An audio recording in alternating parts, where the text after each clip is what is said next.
English మాట్లాడడానికి భయపడుతున్నారా? అయితే మీకోసమే ఈ స్పోకెన్ ఇంగ్లీష్ క్లాసెస్. వెంటనే కాల్ చేసి జాయిన్ అవ్వండి. నమస్తే రమగారు. నమస్తే జయ. రమగారు, అరేబియన్ నైట్స్ నుంచి ఏదైనా ఒక మంచి కథ చెప్తారా? అరేబియన్ నైట్స్ కథలే కొన్ని, మళ్ళీ మామూలు కథలని క్లబ్ చేసిన కథలు కూడా కొన్ని ఉన్నాయి. అందులో ఏదో కథ ఉంది, దానికి కొంచెం మన మామూలు రకపు కథని ఒకదాన్ని కలుపుతారనమాట. ఓకే. అలా కలిపిన కథలు కూడా భలే సరదాగా ఉంటాయి. జోసిగాడు కథ చెప్తాను. పూర్వమాట ఒక ఊళ్ళో ఒక భార్య భర్త ఉండేవాళ్ళు. అతను బార్బర్. ఏదో సుమారుగా ₹1 తెచ్చుకునేవాళ్ళు. మామూలు జీవితం. ఆ కాలంలో మనం రోజు స్నానం చేయరు వాళ్ళని చెప్పుకున్నాం చాలా కథల్లో. స్నానశాలకి వెళ్తారు. ఈ మంగళాయన భార్య ఒకరోజు చాలా తలనొప్పిగా ఉంది, ఎన్ని రోజులైనా తగ్గట్లేదు, స్నానశాలకు వెళ్దామని స్నానశాలకు వెళ్ళిందట. వెళ్తే ఏమైంది, ఒక ఆవిడెవరో వచ్చింది అక్కడికి. ఆవిడ చక్కగా అలంకారం చేసుకుని ఉంది, కొంచెం జోరుగా ఉంది. వెనకాల ఎవరో ఇంకో మనిషి వచ్చింది. ఆవిడ వెళ్ళిపోయింది లైన్లోకి. అదేంటండి నన్ను పంపించలేదు, ఆవిడ పంపించావు, నేను ఇంకా 5 నిమిషాల ముందే వచ్చా కదా అనేసరికల్లా ఆ వీడున్నట పనివాడ ఉంటాడుగా మేనేజరు. ఆవిడ ఎవరనుకున్నావమ్మా, ఆస్థాన జ్యోతిష్కుడు భార్య.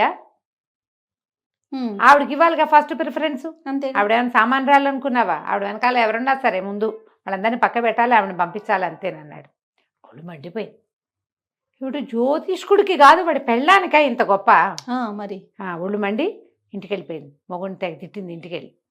నువ్వు జోసిగాడి అయిపోవాలి ఇప్పుడు అర్జెంటుగా, నువ్వేం చేస్తావో నాకు తెలియదు, లేదా నేను నీకు ఇచ్చేస్తా విడాకులు, నేను నీతో ఉండను, ఏమైనా సరే నువ్వు మన పెళ్లి రద్దు చేసుకుంటావా, జోసిగాడు అవుతావా, జ్యోతిష్యుడు అవుతావా తేల్చుకోమని. అర్థం కాదు, ఏమిటే నీ గోల అంటే, మామూలు జోసిగట్ట ఆయన పెళ్ళానికే అంత గొప్ప వచ్చింది, నేనేమో వెనకాల నుంచున్నాను, పుట్టెడు తలనొప్పితో పగిలిపోతుంటే ఈ అవమానం సహించలేకుండా ఉన్నాను, ఏమైనా సరే నువ్వు జోసిగాడే అయిపోవాలి అంతే, లేకపోతే ఇక పెళ్ళి రద్దే. సరే ఆలోచించి ఈ నీళ్ళంతా వెతికి చూస్తే వాళ్ళ ఇంట్లో పిల్లలు ఆడుకునే గవ్వలు, పాచికలు అలాంటివి ఉన్నాయి. ఓ పాత తాటాకుల కట్ట కూడా ఒకటి ఉంది. సరే ఆ తాటాకులు కట్ట, ఆ పాచికలు, ఆ తర్వాత ఏమో ఆ గవ్వలు పుచ్చుకుని వెళ్ళి ఆ స్నానశాల దగ్గర కూర్చున్నాడు. ఇలా వెళ్ళిపోతానంటోంది. ఏం చేస్తాం మరి, ఏదో 2 రోజులైనా జ్యోతిష్యం చెప్తామని వేషం వేస్తే ఏమైనా ఒప్పుకుంటుంది అనుకున్నాడు. ఓకే. ఈ టైం బాగుండి ఆ రోజు యువరాణి స్నానానికి వచ్చింది. మామూలుగా స్నానాలకు వచ్చేటప్పుడు ఎటా ఉన్న వాళ్ళు అట అలంకారాలు అవి చేసుకుని రారు. స్నానానికి వెళ్ళేటప్పుడు ఎట్లా చేస్తారని నగా నాణ్యం అన్నీ దిగబెడిచి కొంచెం లేతరంగా వచ్చి సింపుల్వి బట్టలు కట్టుకుని పొద్దుటి పూట వస్తారు. ఆవిడ ఏం చేస్తుంది, మొత్తం నగలు నాణ్యాలు ఈ పైన పెట్టుకునేవి, చెవులకు పడిన బొచ్చెడున్నాయి, బోర్డు నగ, మొత్తం నగలన్నీ ఊడ్చేసింది ఇంటి దగ్గరే. అయితే స్నానశాలకు వచ్చాక చూసుకుంది, వేలికి బిగుతుగా ఒక ఉంగరం ఉంది ఆవిడకి. ఈ ఒళ్ళు తోమేటప్పుడు మరి వేళ్ళు కూడా తోమించుకోవద్దు, అందుకని ఏం చేసింది, ఈవిడితోటి ఒక దాసి వచ్చింది. ఈవిడ ఉంగరం తీసి దాసి చేతిలో పెట్టి, నాన్నిచ్చిన ఉంగరమే జాగ్రత్తగా పెట్టు అంది. సరే దాసి కూడా ఆ ఉంగరాన్ని ఎక్కడైనా దాచబెట్టాలి, తను కూడా వెళ్ళాలి లోపలికి. ఏం చేసింది, ఈ స్నానశాలకు గోడల్లో చిన్న చిన్న కంతలు ఉన్నాయి. ఒక కంతలో ఆ ఉంగరాన్ని పెట్టి తన జుట్టుని ఇట్లా మెలిదిప్పి గుర్తుగా అందులో పెట్టింది. కంతలో గుర్తుగా ఆ ఉంగరం బయటికి కనపడకుండా జుట్టు అడ్డం పెట్టింది. జుట్టు తనకు కూడా గుర్తుంటుంది కదా. లోపలికి వెళ్ళిపోయారు. ఇక అమ్మాయి గారు ఒళ్ళు తోమారు. సరే స్నానం అయింది, అన్నీ అయిపోయిన తర్వాత ఆవిడ శుభ్రంగా మంచి బట్టలు తీసుకొచ్చింది ఓ బ్యాగ్ తోటి. ఆవిడ పాత బట్టలు అక్కడ పడేసి శుభ్రంగా కొత్త బట్టలు కట్టుకుంది. మరి ఉంగరం ఏదే అంది. ఉంగరం అనగానే మర్చిపోయింది. తన్నుకు చచ్చిన ఆ ఉంగరం ఎక్కడుందో గుర్తురాపేసరికల్లా యువరాణి ఇంతెత్తులు లేచింది. స్నానం చేసి ఫ్రెష్గా ఉందేమో, ఇంకా జోరుగా కూడా లేచింది ఆవిడ. ఉంగరం లేకపోతే మామూలుగా తోలు ఒలిపిస్తా నీది, నువ్వు జాగ్రత్తగా ఉంచుతావని నీ చేతిలో పెడితే స్నానశాల వాడికి ఇవ్వకపోదునా, నీకెందుకు ఇచ్చాను, నువ్వు శ్రద్ధగా దాచిపెడతావని ఉంగరం లేకుండా కనపడడానికి వీళ్ళేది ఎక్కడంతో పట్టుకురాంది. ఆవిడ షర్బత్ తాగడానికి కూర్చుంది. మామూలుగా స్నానాలు అవేక అలసిపోతారు కదా, వీళ్ళకి చక్కటి షర్బత్తు అవి ఇస్తారు. పట్టుకురా ఉంగరం ఎక్కడుందా అని. ఈవిడ బయటకు వచ్చింది, ఏం చేయాలో తెలియదు. తీరా చూస్తే అక్కడ ఒక ఆయన కూర్చున్నాడు. వాడి దగ్గర ఓ తాళపత్ర గ్రంథం, కాసిన 2 పాచికలు, ఇన్ని గవ్వలు ఉన్నాయి, ఓ పెన్ను కాగితం కూడా. పరిగెత్తుకుంటూ వెళ్ళి, బాబాబు ఓ ప్రశ్న ఇస్తాను, యువరాణి ఉంగరం ఎక్కడో దాచిపెట్టాను, ఎక్కడ దాకొలిపోయానో ఏమో గుర్తు రావడం లేదు. కొంచెం ఒక ప్రశ్న వేసి ఏ దిక్కులో ఉందో చెప్పవా బాబా అని. ఏం చెప్తాడు వీడికి, ఏమొచ్చు. ఈ మంగళాయనకి బాగా ఆలోచించాడు. అట్లా దాసికేసి చూస్తే ఈవిడ ముసుగు ఒకటి ఇష్టం వేసుకుంది. ముసుగుకి ఒక చిల్లు ఉంది, చిరుగుంది. ఆ చిరుగులో ఏం చెప్పి జుట్టు కనిపిస్తుంది. ఇది చెప్పేట, ఏమిటోనమ్మా ఆలోచిస్తుంటే నాకు ఒక చిల్లు దాంట్లో జుట్టు కనపడుతున్నాయి అని చెప్పేట. ఏమీ లేదు. అప్పుడు గుర్తొచ్చింది దాసికి, నేను జుట్టు అడ్డం పెట్టానండి. వెతికి గోడలన్నీ వెతుక్కుని ఆ గోడల్లో జుట్టు పెట్టిన దాన్ని కంతం చూసుకుని ఆ జుట్టు బయటికి లాగితే వెనకాల ఉంగరం. అమ్మయ్య అనుకుని ఆయనకు ₹1 ఇచ్చి ఆ ఉంగరం పుచ్చుకుని యువరాణి దగ్గరికి వెళ్ళింది. ఈ లోపల ఆవిడ షర్బత్తు పూర్తయింది. ఏమైనా ఉంగరం తెచ్చావంటే ఇదిగోనమ్మా. ఉంగరం పెట్టుకున్నాక యువరాణి అడిగింది, మర్చిపోయానన్నావు, ఎట గుర్తొచ్చింది, ఏం చేసావంది. నేనేం చేశానమ్మా, బయట ఒక జ్యోతిష్కుడు ఉన్నాడు, సింపుల్గా ఉన్నాడు కానీ భలే ఐడియా ఉంది, నిమిషంలో చెప్పాడమ్మా అనగానే ఆశ్చర్యపోయింది. ఏంటి ప్రశ్న అడిగితే చెప్పాడు అంటే ఎంత పవర్ఫుల్లో కదా. అంతేగా. ఇంటికి పోయి నవాబు గారికి చెప్పింది. కాస్తుంటే నువ్వు నా చిన్నప్పుడు ఆవిడ 15వ ఫంక్షన్కో పుట్టినరోజుకో ఎప్పుడో ఇచ్చాడు నాన్న ఉంగరం. పుట్టినరోజుకు నువ్వు ఇచ్చిన ఉంగరం పోయేది, గోడలో పెట్టింది బండది, మర్చిపోయింది. అది గుర్తు రాకపోతే జ్యోతిష్కుడిని అడిగేసరికి ఆ జ్యోతిష్యుడు చెప్పాడు నాన్న, ఎంత బాగా చెప్పాడో. క్షణాల్లో ఉంగరం దొరికేసింది అనగానే ఆయన ఆశ్చర్యపోయాడు. ఎవరా జ్యోతిష్యుడు ఏమిటని కబురు చేశాడు, పిలిపించాడు. యువరాణి ఉంగరం దొరికిచ్చినందుకు ఏవో బహుమతి ఇచ్చారు. రోజు ఆస్థానానికి రండి అన్నాడు. రోజు రాజుగారి ఆస్థానానికి వెళ్ళటం అంటే ఎట్టా వెళ్తాము, వాళ్ళే ఓ బండి పంపిస్తారు. అంతేగా. మరి బండి వెళ్ళేటప్పుడు ఖాళీగా పంపించరు, ఫుడ్ దినుసులు ఏవో పంపిస్తారు, సంబారాలు పంపుతారు. వీళ్ళింటికి 4 వస్తున్నాయి. ఈయన భార్యకి సంతోషంగానే ఉంది. సరే 4 కొద్ది రోజులు వెళ్ళేసరికల్లా ఏమైంది, రాజుగారి ఖజానాలో దొంగలు పడ్డారు.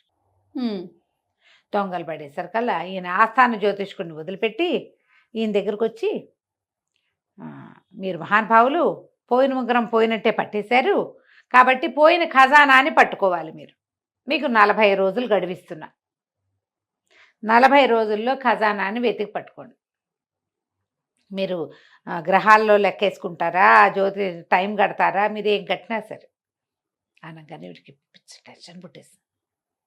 ఏం చేయాలి, మనకేం తెలుసు, ఏదో ఒకటి క్లిక్ అయింది, కాసేపు వెళ్ళి అక్కడ కూర్చుంటున్నాము, శుభ్రంగా ఫుడ్ గిడ్డు వచ్చేస్తుంది, వాకిట్లోకి బండి వస్తుంది, పిల్లలు కూడా సరదాగా బండెక్కి బళ్ళోకి వాటికి వీటికి వెళ్తున్నారు, బాగానే ఉంది. ఇప్పుడు ఇంతంత చేయమంటే ఎట్లా చేస్తాం మనము. బాగా ఆలోచించి ఇంటికి వెళ్ళాక ఇది మన వల్ల కాదనుకుని తిట్టిపోసాడు పెళ్ళాన్ని.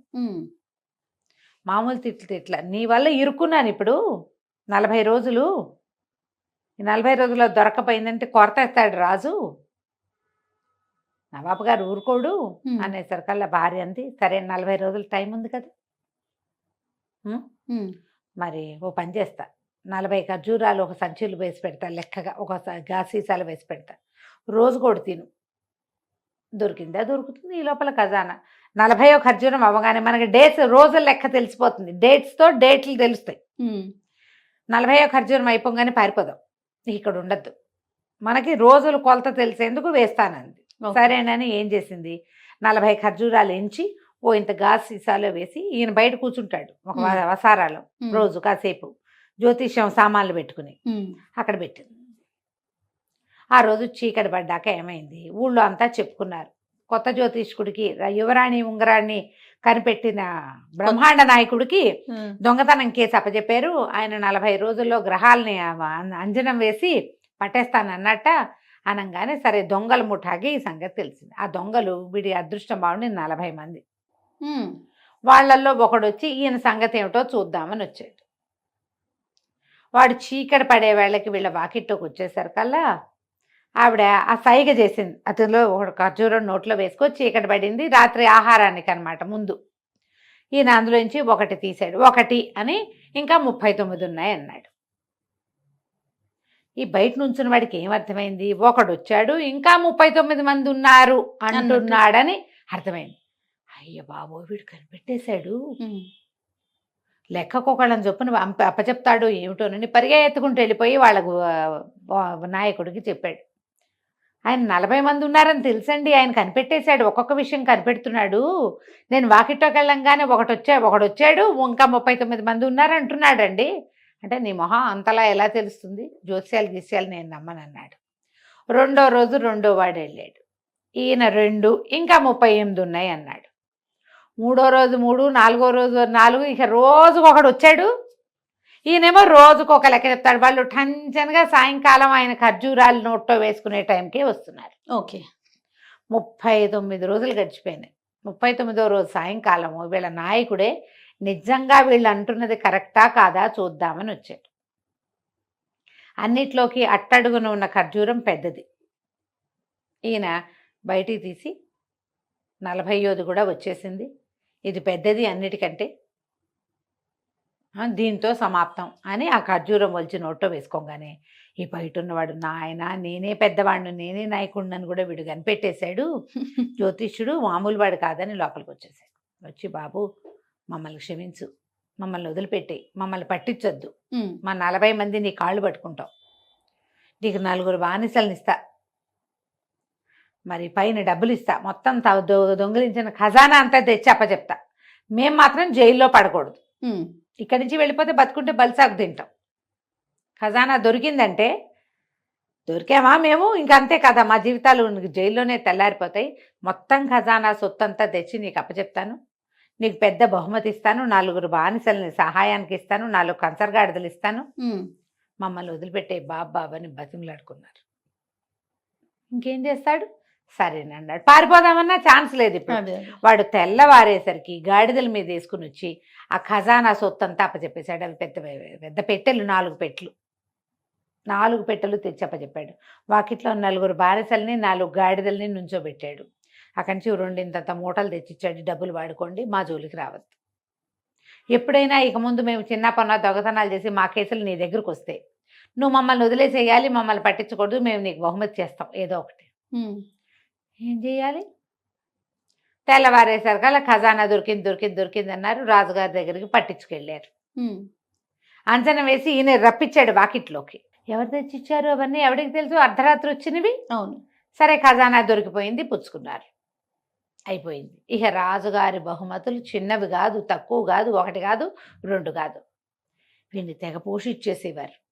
ఈ పోషణ పెరిగే కొద్దికి ఈ మంగళాయనికి గంగవీరులు ఎత్తిపోవటం మొదలుపెట్టింది. ఏదైనా ఒకరోజు బయటపడితే ఏమవుతుంది ఈ కథ అంతా. సరే ఎట్లాగైనా ఇందులోంచి బయటపడిపోవాలి ఉంది ఆయనకి. అందుకని ఏదో ఒక పిచ్చి పని చేసైనా రాజుకు కోపం తెప్పించాలి. ఏం చేయాలని ఆలోచిస్తూ ఒకరోజు స్నానశాలకు వెళ్ళాడు. స్నానం చేస్తుంటే ఆయనకి తట్టింది. ఏం చేశాడు, తడిట తువ్వాలు, ఒళ్ళు నుంచి సబ్బు నీళ్లు గారుతూ, తడి బట్టలు, ఒక టవల్ చుట్టుకున్నాడు. అదేమో శుభ్రంగా నానిన తట్టవలు పట్టుకుని ఉన్నాడు. గబుక్కుని పరిగెత్తుకుంటూ బయటకు వచ్చేసాడు. వచ్చేసి రాజుగారు అప్పుడు ఆస్థానంలో కొలువు తీరి కూర్చున్నాడు నవాబు గారు. ఈయన అలాగే తడిబట్టలతో పరిగెత్తుకుంటూ వెళ్ళి రాజుగారి తక్తు మీదకి ఎక్కేసి ఆయన ఇట్లా ఎత్తుకుని బయటికి తీసుకొచ్చాడు. రాజుగారు అరిచి కేకలు పెట్టాడు నవాబు గారు, ఎవడరా నువ్వు, ఈ బట్టలేమిటి, ఇది లోకం ఏమిటి, నన్ను ఎత్తుకోవటం ఏమిటి, నువ్వు వదిలే అంటుంటే ఈ లోపల జనాలంతా హాహాకారాలు చేస్తున్నారు. లోపల ఏమైందని చూస్తే రాజుగారి తక్తు మీద పైన దూలం విరిగి పడింది. ఓహో. పడేసరికల్లా ఈ నవాబు గారు మామూలుగా కావలించుకోవాలా, పక్కటెముకలు కదిలిపోయేలాగా కావలించుకున్నాడు. ఊరిని నువ్వెంత గొప్పవాడివి, స్నానశాలలోనే నీకు తెలిసిపోయింది నా మీద దూలం పడుతుందని, అందుకని ఎలా ఉన్నవాడివి అలాగే వచ్చి భగవంతుడిలాగా రక్షించేసావు నన్ను, నువ్వు మామూలుగా రక్షించలేదు, ఇక ఏం చేసినా సరే నువ్వు మాతోటే ఉండాలని తన బిల్డింగ్ ఎంత ఉందో అంత మందిరం కట్టించి ఇచ్చాడు జోసిగాడికి. ఓహో. ఆయన రాజుగారి ప్రాణాలు రక్షించారు, పంట పండింది. ఇప్పుడు గంగవల్లి ఎత్తిపోతుంది, భయంగా ఉంది, ఆవదాగినట్టు ఉన్నాడు ఆయన. ఏ క్షణానైనా ఇది బయటపడుతుంది, ఇంకా బయటపడే అవకాశమే లేదు. రాజుగారి ప్రాణాలు రక్షించేసి పెళ్ళామంది, నువ్వు ఊరికే కంగారు పడకు, 4 బాగా జ్యోతిష్యం చదువుకున్న వాళ్ళు కుర్రాళ్ళని పెట్టుకుందాం, లెక్కలు డొక్కలు అన్నీ వాళ్ళు చేస్తారు, మాటలు నువ్వు చెప్దు కానీ, ఇంత డబ్బు వస్తుంటే మనకేం బెంగ, అంతే హ్యాపీగా అని చెప్పింది. ఆస్థాన జ్యోతిష్కుని పీకాతలు బారేశారు. ఈయనే ఆస్థాన జ్యోతిష్యుడు అయిపోయాడు. ఆ రోజు సాయంకాలం అట ఈ మంగళ జ్యోతిష్యుడు గారి భార్య స్నానశాలకు వెళ్ళింది. వెళ్తే అదే టైంకి పాత జ్యోతిష్యుడి భార్య వచ్చింది స్నానానికి. ఈవిడ మేనేజర్ వైపుకి తిరిగి ఆ మనిషిని అవతల పంపించు, నేను స్నానం చేయాలి ముందని చెప్పింది. ఇంతకుముందు ఎవరిని చూసి ఆవిడకి అసూయ వచ్చిందో ఆవిడని బయటికి పంపించి ఈవిడ స్నానానికి వెళ్ళింది. కథ కంచికి మనం ఇంటికి. చాలా బాగుందండి. నమస్తే. నమస్తే.